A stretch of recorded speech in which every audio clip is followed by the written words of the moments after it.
A ganância desenfreada destruiu um dos maiores produtores de programas infantis do Canadá.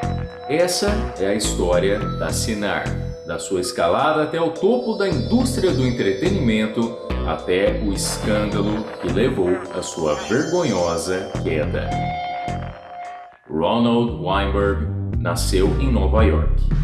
Micheline Charret nasceu em Londres e cresceu em Quebec, no Canadá. Micheline se formou em cinema em Londres e depois entrou na National Film Board of Canada. Em 1976, Ronald Weinberg estava organizando um festival de cinema em Nova Orleans. Micheline Charret ajudou nesse evento. Foi assim que eles se conheceram. Mais tarde, eles se casaram. Em 1979, se mudaram para Nova York, onde estabeleceram a Cinar, com o intuito de distribuir filmes e programas de TV. Eles conseguiram ganhar um bom dinheiro adquirindo os direitos do filme inglês O Homem de Palha, com Christopher Lee, inicialmente um fracasso de bilheteria nos Estados Unidos, mas com a distribuição do casal, o filme se tornou cult em sessões de cinema à meia-noite. Mas fora isso, não tiveram grandes sucessos. No começo, eles se limitavam a distribuir filmes e programas estrangeiros para a TV a cabo norte-americana. A pequena empresa mudou-se para Montreal em 1984. Com pouco sucesso, eles encontraram uma oportunidade de expandir seus negócios através do entretenimento infantil. Naquele ponto, a competição nessa área era relativamente pequena no Canadá. Eles produziram a dublagem para o inglês de alguns animes infantis, além da série animada David o Gnomo, produzida na Espanha. Dublaram também o Ultra Seven, mas eles não ficariam só em dublagem e distribuição. Logo, eles começariam a produzir desenhos animados. Seus primeiros trabalhos incluem os Smogies, uma espécie de Smurfs com mensagens ecológicas que passou aqui no Brasil na Globo e na Record, e também especiais animados da Madeline. Os primeiros desses foram feitos em parceria com a Dick Entertainment e os próximos com a France Animation. Com a France Animation, eles teriam uma parceria de longa data, incluindo produções como o Clyde, Babaluz e A Lenda do Lobo Branco. Cinar e France Animation também se uniram a Hanna-Barbera para o jovem Robin Hood. Em 1993, a parceria Cinar e France Animation alcançou um grande sucesso com O Mundo Encantado de Richard Scarry, baseada nos livros do autor norte-americano e exibida na Nickelodeon. Ao lado da Nickelodeon, eles foram um dos produtores de Clube do Terror.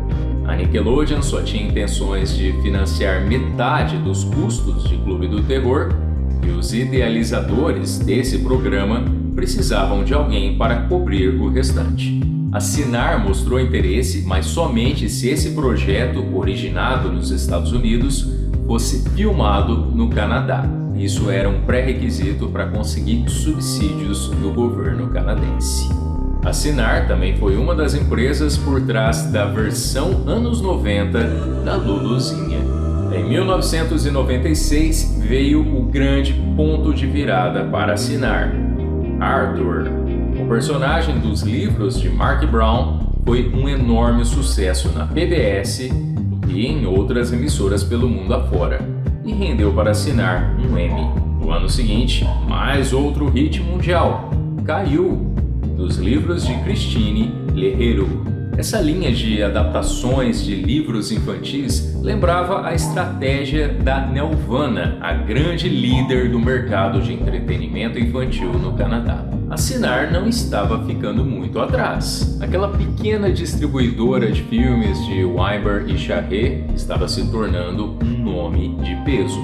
Weinberg dizia que a proposta da Cinar era produzir conteúdo que não fosse violento, que incentivasse valores sociais e que fosse potencialmente educativa. Como pais de 2 meninos, eles sentiam que deveriam oferecer alternativas para a programação violenta da televisão. Charret dizia que conteúdo de qualidade para crianças não é um luxo para a sociedade, era um componente essencial para moldar as mentes dos futuros cidadãos. Com essa proposta, a Cinar fazia conteúdo que agradava a pais e educadores. Logo, o casal teve a ideia de expandir para além dos desenhos animados e buscar todo o mercado de produtos infantis. Eles compraram 2 empresas americanas, fabricantes de material escolar, para vender artigos estampando os personagens de suas animações. Também foram para cima com brinquedos, livros e jogos de computador. A essa altura, a Cinar já tinha um acervo de desenhos animados grande o suficiente para lucrarem muito só com as reprises. O mundo todo exibia produções da Cinar. Aqui no Brasil foram vários os desenhos animados. Além de animação, a Cinar também esteve envolvida na produção de programas como A Casa de Winzy, Academia Estelar e Zubumafu. Em 1999, eles compraram a biblioteca de filmes da produtora Wonderworks. A Cinar também adquiriu 20% da emissora Teletoon. O valor das ações da empresa subia 50% ao ano, o que começou como uma pequena operação montada por um casal, agora era uma corporation, com acionistas, executivos, sócios, uma empresa com vários donos. Mas Charret e Weinberg eram donos de 12% da empresa, o que valia cerca de 200 milhões. E eles tinham a maioria dos votos, o que significava que eles mandavam e desmandavam em tudo. Dentro da Cinar, Weinberg focava no financeiro e no marketing. Charret se concentrava no desenvolvimento dos programas e no mercado internacional. Charret era a face pública da Cinar, sempre aparecendo em eventos, cotada para participar de conselhos corporativos e cobiçada para campanhas de arrecadação de fundos do Partido Liberal. Em 1997, Charret apareceu no Hollywood Reporter como a 19ª mulher mais poderosa da indústria do entretenimento, na frente de Barbra Streisand e Madonna. Weinberg já não participava tanto assim dos holofotes. Em jantares comemorativos e coisas do tipo, não se ouvia ele falar mais do que algumas poucas palavras, enquanto Charret encantava a todos com seu carisma e energia. Entre seus amigos e parentes, ela era conhecida pela sua ambição. Ela sempre queria mais de tudo. Ela completou a Maratona de Nova York de 98 em 4 horas e 6 minutos. Ficou furiosa por não ter conseguido completar em 4 horas. Nessa época, ela dava indicações do seu interesse de concorrer para o cargo de primeira-ministra do Canadá. Morando em uma luxuosa mansão na área nobre de Westmount, Weinberg e Charret lucravam milhões ao ano e nada parecia detê-los. Mas, enquanto toda essa história de sucesso se desenrolava, por trás dela, um homem estava determinado a expor as mentiras que eram a base desse império. Em 1995, um artista de Montreal chamado Claude Robson estava assistindo TV por acaso quando viu um comercial anunciando o mais novo desenho da Cinar, Robson Sucroé. Claude Robson ficou em choque. Aquele era o seu personagem. Em 1982, Robinson desenhou os primeiros esboços de personagens para um projeto de série animada que se chamaria Les Aventures de Robinson Curiosité, ou As Aventuras de Robinson Curiosidade, parcialmente baseadas no livro Robinson Crusoe de Daniel Defoe, mas também com inspiração nas suas próprias experiências de vida. Em 1985, ele registrou esse trabalho, colocando a si próprio e sua empresa Nilen como os donos desse projeto. Nesse mesmo ano, Claude Robinson foi à luta procurar por algum estúdio com o qual poderia produzir seu desenho animado. Uma das empresas com quem ele conversou foi a Cinar. Esse contato levou à contratação da Cinar para um trabalho de consultoria na divulgação do projeto para produtores nos Estados Unidos. Nenhuma dessas conversas chegou a lugar nenhum e Claude Robinson passaria os próximos anos procurando por quem tivesse interesse.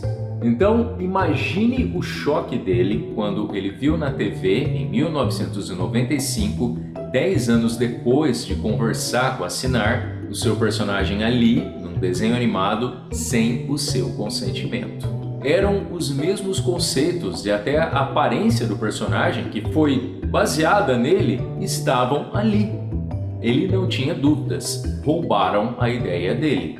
Ele acionou um advogado que enviou uma carta para assinar e a resposta que ele recebeu foi que os arquivos da empresa não tinham registro de nenhuma relação entre Claude Robinson e a Cinar. E um outro contato recebeu uma resposta parecida.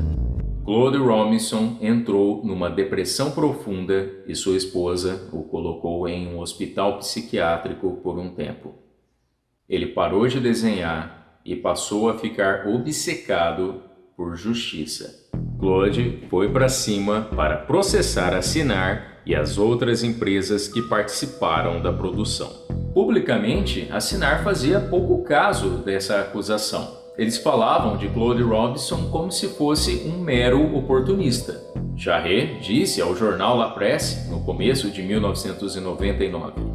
Nós trabalhamos com criação e propriedade intelectual. Processos são inevitáveis. Nós expandimos muito nos últimos anos, então nós temos alguns inimigos. E durante um bom tempo, poucos deram atenção a essas acusações de Claude Robinson. Mas o processo levou a uma investigação. Logo, algumas coisas sobre a Cinar começariam a ser expostas. Claude Robinson mostrou-se não apenas dono de uma ótima memória, como um arquivista meticuloso. Tudo em relação ao seu projeto de desenho animado estava bem guardado. Não só os seus esboços e outros materiais de desenvolvimento, mas ele também tinha recibos de estadias em hotéis da época em que estava viajando muito para oferecer o desenho para vários estúdios, além de canhotos de transportes públicos. E ele estava determinado a mostrar que a sua história era verdadeira. Jarret afirmou para as autoridades que Robinson Sucrué foi criado e desenvolvido por Christophe Isard, um empresário francês que trabalhava com a France Animation, coprodutora de Robinson Sucrué ao lado da Cinar. Claude Robinson tinha provas de que teve um contato com Isard em 1987 durante o Festival de Cannes, ocasião em que Isard viu a proposta de Robinson. Jarret e Weinberg ambos afirmavam que não tinham nenhuma lembrança de Claude Robinson ou de seu projeto. Mas a investigação levantou 3 documentos datados de 1986 que indicavam uma reunião entre Ronald Weinberg e Claude Robinson. Os mesmos documentos deixavam claro que ele tomou ciência do projeto Robinson Curiosité e que ele viu roteiro, desenhos e outros materiais. 2 desses documentos incluíam a assinatura de Weinberg. Acusações não chegaram a ser registradas, mas Claude Robinson seguiu em frente.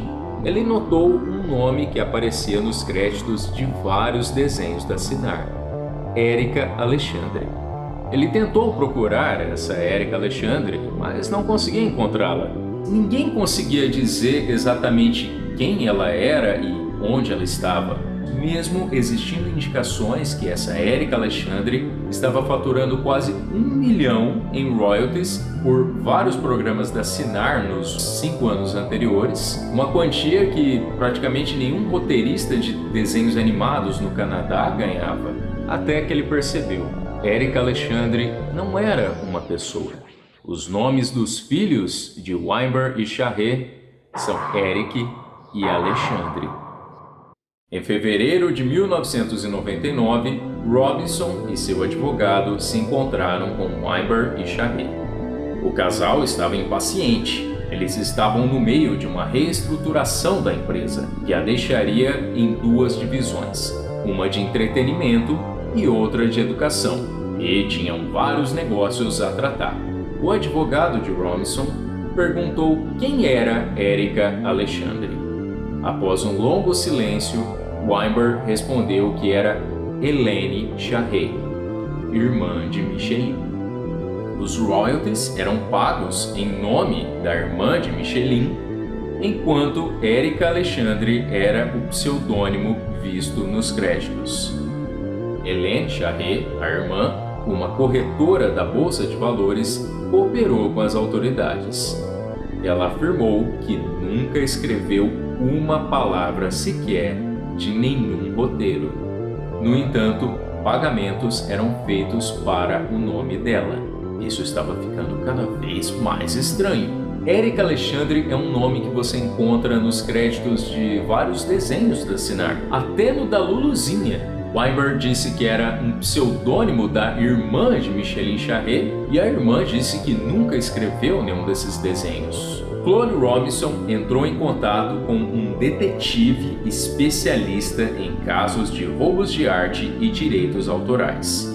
E esse detetive foi atrás de Thomas Lapierre, supervisor dos roteiros em Robinson Crusoe e que trabalhou na Cinar entre 1990 até 1996.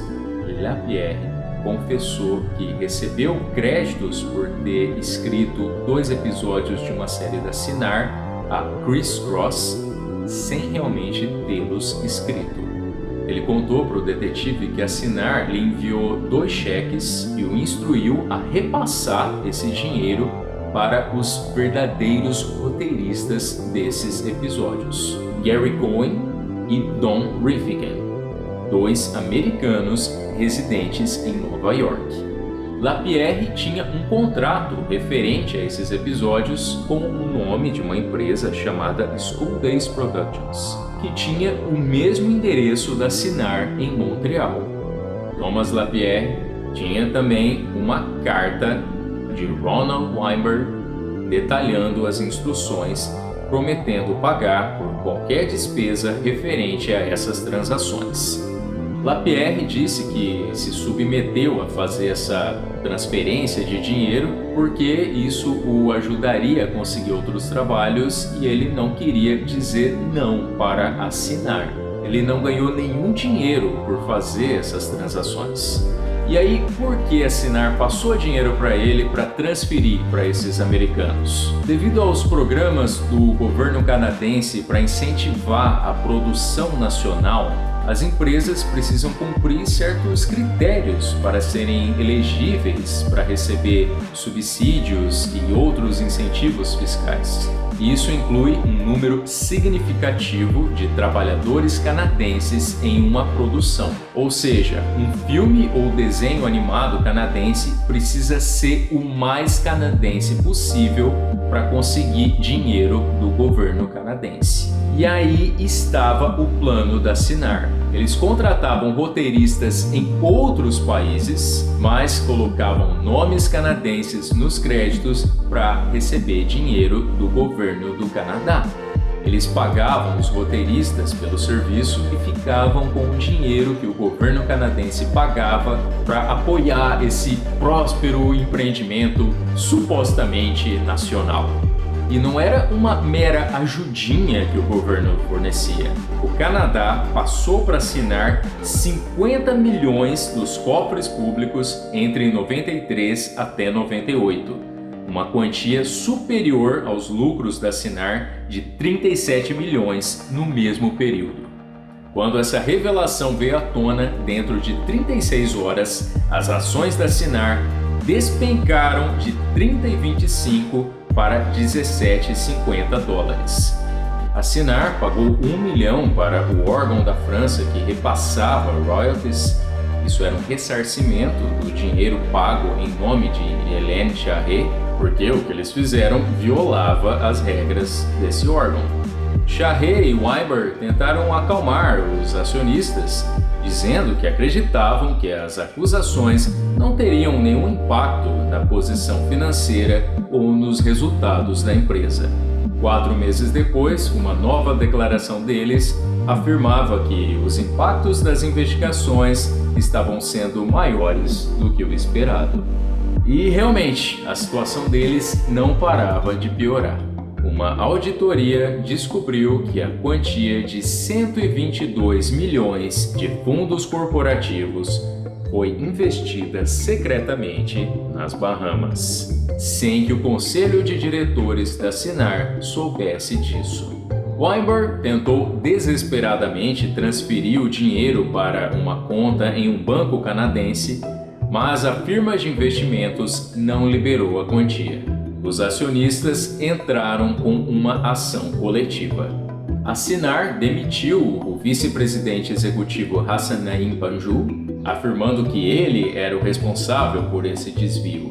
Mas logo ficaria claro que Charret e Weinberg estavam diretamente envolvidos. A investigação acabou encontrando documentos apontando que Weinberg autorizou esses investimentos nas Bahamas. E encontraram também provas de que Charret estava ciente disso. Charret e Weinberg deixaram seus cargos de CEO, mas continuaram no conselho da Cinar. E não parou por aí. Evidências apontavam que o casal também usou o dinheiro da empresa em reformas na mansão e na casa de campo deles, além de despesas com babás, mensalidades da escola dos filhos e um piano de cauda. Esse dinheiro eram fundos da Cinar, destinados exclusivamente para as produções da empresa e, em boa parte, originados de impostos.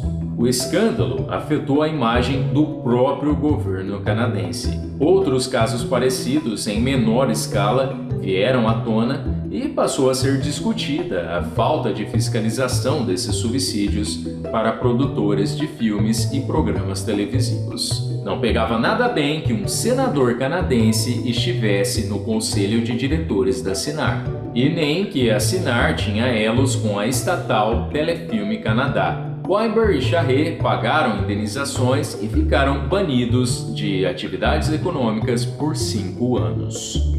Em uma coletiva de imprensa improvisada em um hotel, o casal afirmava que o dinheiro, usado de forma legítima, era deles para fazerem o que bem entenderem, e que a Cinar é que estava devendo para eles. E eles continuavam alegando que não tinham nada a ver com os desvios e outras práticas ilegais. A Cinar, cujas ações foram retiradas da Bolsa de Valores, passou por 2 outros CEOs durante esse período e a produção de alguns desenhos animados continuou. Mas muitos funcionários que não tiveram nenhum envolvimento com o escândalo perderam seus empregos em meio aos cortes de pessoal para conter custos. A Cinar estava bem endividada. O caso continuou nos tribunais durante os próximos anos. Porém, Micheline Charret nunca veria o desfecho. Em 2004, ela morreu durante um procedimento estético, uma cirurgia que vários amigos disseram que ela não precisava. A autópsia indicou que a morte dela poderia ter sido prevenida. Há dúvidas sobre a existência de algum erro médico no seu pós-operatório. Em 2016, Ronald Weinberg foi sentenciado a 9 anos de prisão. Hassan Naim Panju se declarou culpado e recebeu uma sentença de 4 anos. Ele foi testemunha durante o julgamento de Weinberg. Esse foi o julgamento com júri mais longo da história do Canadá. Weinberg recebeu liberdade condicional em 2019. Como parte das condições da sua condicional, ele precisa estar em dia com seus impostos e ter total transparência sobre suas finanças. Recentemente, Weinberg voltou às manchetes quando veio a público que ele recebeu auxílio emergencial do governo canadense durante a pandemia do Covid-19. A equipe que o orienta sobre a sua condicional o recomendou a devolver o dinheiro e ele devolveu. Está entre as condições de sua condicional não receber nenhum tipo de benefício financeiro do governo. Mas o conselho responsável por liberdade condicional no Canadá, em nota, declarou que não considerava ser necessário tomar nenhuma providência, já que ele reconheceu seu erro, devolveu o dinheiro e não parece com alguém que está prestes a ir por esse caminho novamente no futuro. Correm suspeitas sobre Weinberg estar escondendo alguns bens. Tem investigações em andamento sobre uma possível sonegação de imposto. Há indícios de que ele possa ter dinheiro não declarado em contas na Flórida e nas Bermudas. As firmas de investimento envolvidas no desvio de fundos corporativos para as Bahamas fazem parte de um escândalo ainda mais amplo que afetou centenas de investidores e aposentados que perderam seu dinheiro. Em 2004, o que sobrou da Cinar foi comprada por 190 milhões de dólares canadenses por um grupo liderado por Michael Hirsch, um dos fundadores da Nelvana, que deixou a empresa depois de sua compra pelo grupo Chorus. Ao seu lado estava Topper Taylor, ex-presidente das operações da Nelvana nos Estados Unidos. Das cinzas da Cinar, Michael Hirsch montou a Cookie Jar, da qual ele se tornou o CEO. A Cookie Jar continuou produzindo algumas produções que eram da Cinar, lançou novos desenhos animados e prosperou. Em 2008, a Cookie Jar comprou a Dick Entertainment.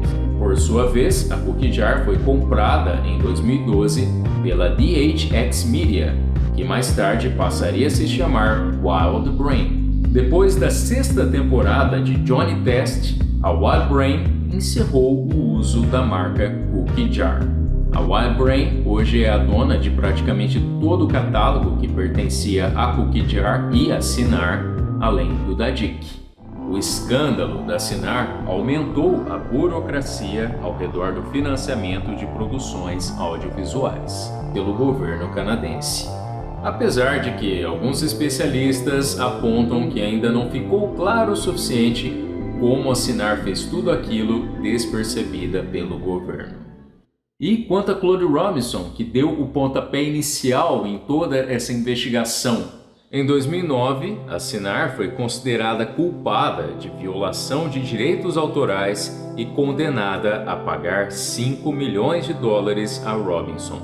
A decisão foi recorrida, mas em 2011 a Corte de Apelação de Quebec confirmou a condenação por plágio. Em 2013, a Suprema Corte do Canadá confirmou a decisão da Corte de Apelação de Quebec e ordenou que Cinar e as outras partes relacionadas pagassem 4 milhões de dólares por terem plagiado a obra de Robinson. No entanto, conseguir esse dinheiro é outra questão. Não há mais Cinar. A France Animation, que se tornou Moonscoop Group, foi colocada sob proteção de falência na França. Várias das empresas relacionadas no caso têm residência fora do Canadá, como é o caso da alemã Ravensburg Film, e a sentença da Suprema Corte do Canadá precisaria ser reconhecida por lá. Claude Robinson ganhou, mas não levou. Depois da decisão, ele passou um bom tempo sem aparecer na mídia. Em 2017, na sua primeira conversa com a imprensa desde a decisão, ele disse que sentiu o roubo de seu personagem como uma ofensa muito pessoal, já que foi baseado nele mesmo. Ele se disse pronto para continuar lutando para conseguir o dinheiro, mas já considera o resultado uma lição para a indústria e uma grande vitória para todos os criadores. Sua batalha judicial, ao longo desses 18 anos, contou com a ajuda do Fundo Robinson, com doações de apoiadores da causa. E Robinson decidiu doar todo o restante desse fundo para 6 fundações que apoiam artistas de diferentes áreas. Segundo ele, isso é a sua forma de retribuir o apoio que recebeu da comunidade artística durante o processo. E isso é tudo por hoje. Um abraço e até uma próxima.